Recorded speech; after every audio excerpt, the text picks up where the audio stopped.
It's 8:45. This is the Sri Lanka Broadcasting Corporation. The news edited by J. Yogaraj, read by Soundit Avam. The IMF says there is a strong expectation that Sri Lanka will reach agreements with external creditors soon. The Prime Minister meets the European Union delegation. The prevailing rainy condition expected to enhance in the next few days. A section of the Colombo-Kandy road to be closed intermittently. Nearly 6,000 houses damaged due to adverse weather. Floods may trigger dengue epidemic, warns the health experts. News overseas, Japan to enhance cooperation with Ukraine to help rebuild the country. In sports, the West Indies-Sri Lanka Women's Cricket Series commences on June 15th.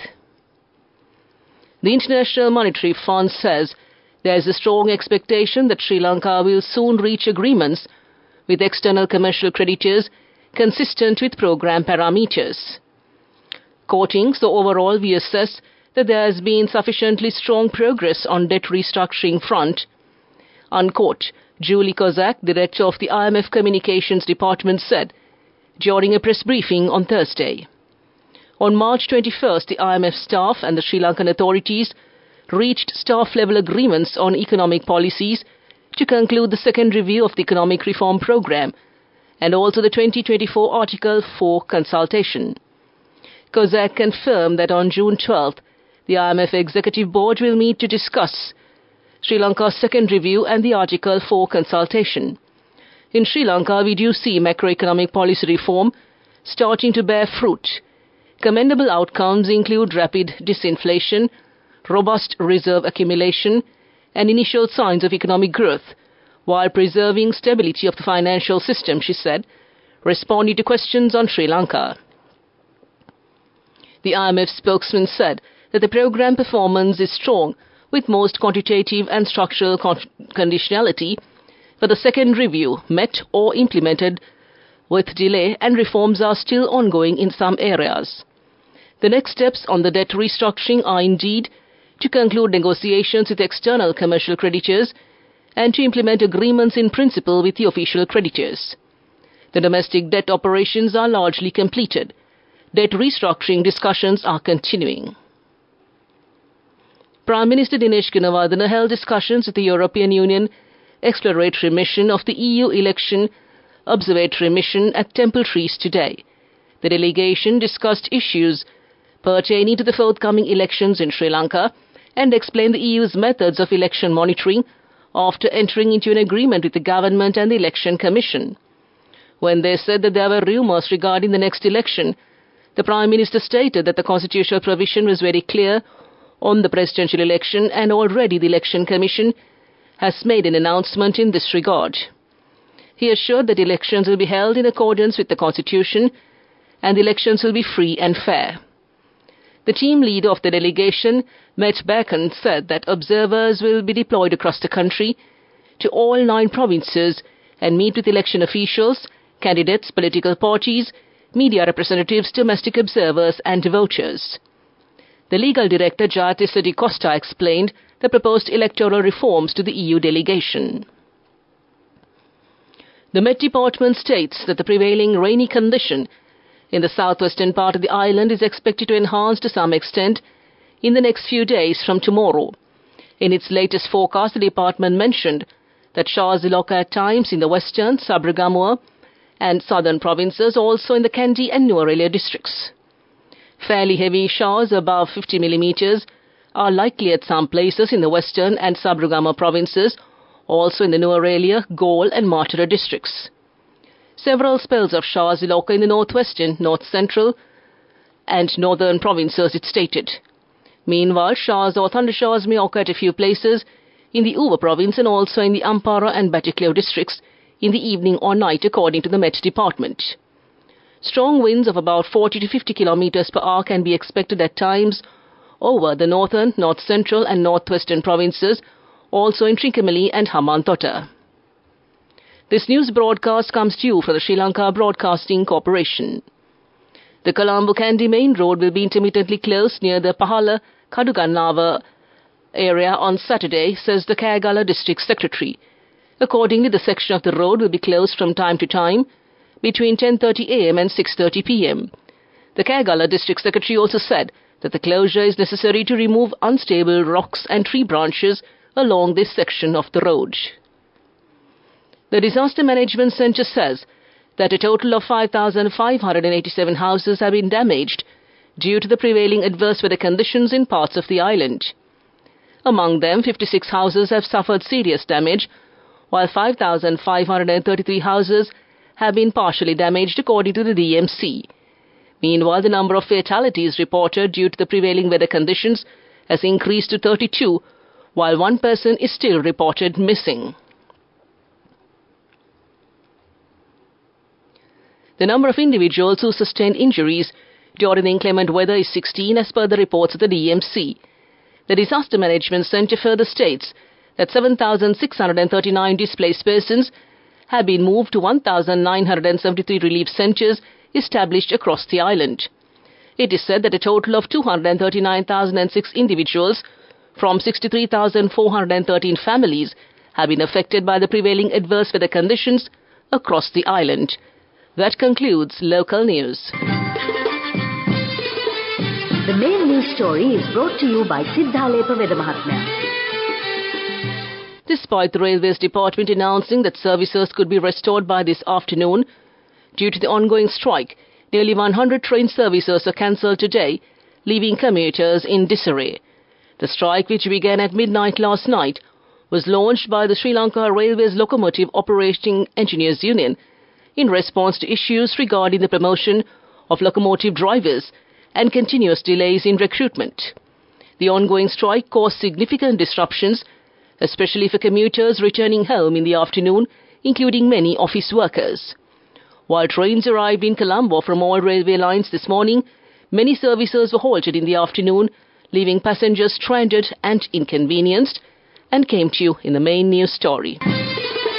The main news story was brought to you by Sinhala Mahatmya.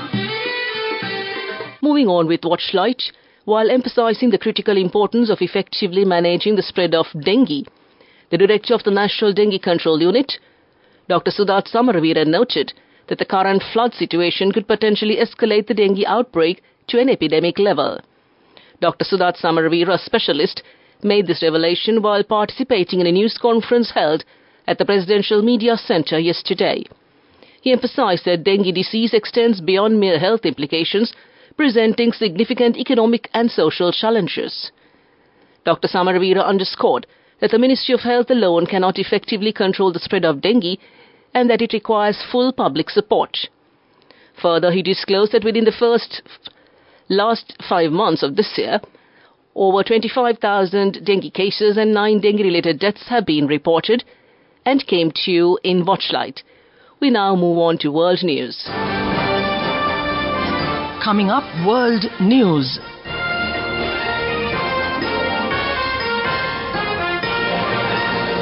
Making headlines tonight. Japan to enhance cooperation with Ukraine to help rebuild the country. Biden says Ukraine not authorized to use US weapons for strikes on Moscow. China's exports up second straight month. The Japanese government is working to sign a new document with Ukraine that includes economic measures to support the reconstruction of the country. Government sources say arrangements are underway for Prime Minister Kishida Fumio and President Volodymyr Zelensky to hold talks and sign the documents on the sidelines of this year's Group of 7 summit. The G7 summit will be held in Italy from June 13th. Zelensky has been invited to attend a session focusing on the situation in Ukraine. US President Joe Biden says Ukraine is not authorized to use American weapons for strikes on Moscow. Biden said in an interview with ABC TV on Thursday that American weapons are authorized to be used inside Russia in proximity to the border with Ukraine. He said the US is not authorizing strikes in Moscow on the Kremlin. Biden recently approved the use of American weapons by Ukraine to strike Russian forces on its side of the border. China's latest trade statistics show exports are up for a second consecutive month in May. The growth was mainly driven by strong sales to Southeast Asia. China's customs authorities said on Friday The monthly value of exports increased 7.6% in dollar terms compared to a year ago. Electric vehicles and home appliances are particularly strong. Imports grew slightly, rising 1.8% year-on-year. The uptick was led by an increase in ship purchases. That came to you in World News, and now we take a look at development news. Development News. May Elin Steiner, the ambassador of Norway to Sri Lanka and India, visited Sri Lanka recently and was engaged in constructive dialogue with key stakeholders. The ambassador also held discussions with Foreign Minister Ali Sabri, where the positive trends of investments and increasing tourist inflows from Norway to Sri Lanka were discussed. Other crucial topics such as reconciliation efforts, economic reforms and ongoing Norwegian development initiatives within Sri Lanka were also discussed. Well, that came to you in development news. It's sports news up next. Moving on with sports news. The West Indies national women's cricket team started their training at the NCC Indoor Stadium yesterday to focus on 3 ODIs and 3 T20Is against the Sri Lanka women's team. Earlier, 3 ODIs were scheduled to be played at Galle, but yesterday Sri Lanka Cricket announced the ODI matches will be played in Hambantota on the same dates, June 15th, 18th and 21st, while the T20Is will be played on June 24th, 26th and 28th at the same venue, Mahinda Rajapaksa Stadium in Hambantota. That came to you in sports news. We take a look at business news next. Go ekak thiyana youth eකට life එකේ change එකට නියමෙට set වෙන්න as වහගෙන දැකපු ගීන හැබැ කරන්න youth එකට නියමෙට set වෙන friendship එක මෙන්න. The all-new NSB Ithru Mithru account, NSB IM, a plan for your dream. Business News, sponsored by National Savings Bank, the safest place for your money. Asset Line Finance Limited recently launched Asset Line Green Loan, a specialized financing facility aimed at empowering individuals as well as micro, small and medium enterprises to invest in the solar energy solutions. This initiative is designed to make solar energy adoption more accessible and affordable. That came to you in Business News, Economic News up next. Business News, sponsored by National Savings Bank, the safest place for your money. Go ekak thiyana youth එකට life එකේ change එකට නියමෙට set වෙන්න as වහගෙන දැකපු ගීන හැබැ කරන්න youth එකට නියමෙට set වෙන friendship එක මෙන්න. The all-new NSB Ithru Mithru account, NSB IM, a plan for your dream. In economic news, the Minister of Foreign Affairs of the Maldives, Musa Zamir, called on Prime Minister Dinesh Gunawardena at Temple Trees in Colombo yesterday. During the meeting, they exchanged views on strengthening existing areas and exploring new avenues of cooperation, particularly in trade, investment, education and culture. Minister Zamir said his country is very keen to expand relations with Sri Lanka, and the proposed bilateral treaties and memorandums of understanding would help to further strengthen economic cooperation between the Maldives and Sri Lanka. That's economic news. Weather report. The Met Department says the prevailing rainy condition in the southwestern part of the island is expected to enhance to some extent in the next few days from tomorrow. Showers will occur at times in the western, Sabaragamu and southern provinces, also in the Kandy and Nuwara districts. Fairly heavy showers above 50 millimeters are likely at some places in the western and Sabaragamu provinces, also in Nuwara, Galle and the Matara districts. Several spells of showers will occur in the northwestern, northern and north-central provinces. Showers or thundershowers may occur at few places in the Uva province and in the Ampara and Badiklao districts in the evening or night. Strong winds of about 40 to 50 kilometers per hour can be expected at times over the northern, north-central, northwestern provinces and also the Trincomalee and Hamadara districts. This weather report was published this evening at 7:30 p.m. and further details could be obtained by visiting the official website of the department. To conclude this bulletin of news, a recap of the headlines. The IMF says there is a strong expectation that Sri Lanka will reach agreements with external creditors soon. The Prime Minister meets the European Union delegation.